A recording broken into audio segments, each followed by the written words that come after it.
ஆஹா பாட்டு போட்டு ஆறாங்க, நம்மளும் போய் ஆடிட வேண்டியதான். ஏய் ஏன்டா நிப்பாட்டா வந்துட்டு அரவா கடை பஜி வா பஜி நம்ம போய் வேற இடத்துல டேய் டேய் போவாதீங்கடா, எனக்கு ஆடணும்டா.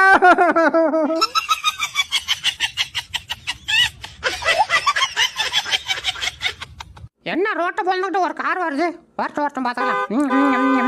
இந்தம்மா ஏமா ஆறு நடிக்கிறீங்களா, ஓரமா போமா. ஓடியாரா நீ வந்த வழியா ரிவேஸ் போடா. எதே ரிவேஸ் போனமா, இப்போ நீ மட்டும் நவரில் வண்டியை விட்டு எதிர்மத்துக்க. எதே ஏத்திடுவியா? இப்போ நீ மட்டும் ரிவேஸ் போல, என் பிள்ளைகிட்ட சொல்லி கார் மேலே ஏறி சாணி போட சொல்லி மத்துக்க. ஐயோ நீ செஞ்சாலும் செஞ்சிருமா, நான் கிளம்புறேன். அந்த பயம் இருக்கட்டும். ஆஹா வீட்டில் ஆரம் இல்லை, சாப்பாடு ஆட்டிய போகிறதுக்கு இந்த பாப்பாவையும் கூட்டு சேர்த்துக்க வேண்டியதான். பாப்பா பாப்பா என்னடா? இல்லை உங்கள் அம்மா சாப்பாடு செஞ்சு வச்சுட்டு டேஸ்ட்டு பார்க்காம போயிட்டாங்க. வரைய நீ நானும் போய் டேஸ்ட்டு பார்ப்போம். ஐயோ நாவலடா, நீ வேணா போய் டேஸ்ட் பாரு. பாப்பா அது உயரமா இருக்கு பாப்பா, எனக்கு எட்டா பாப்பா, ப்ளீஸ் பாப்பா வா பாப்பா.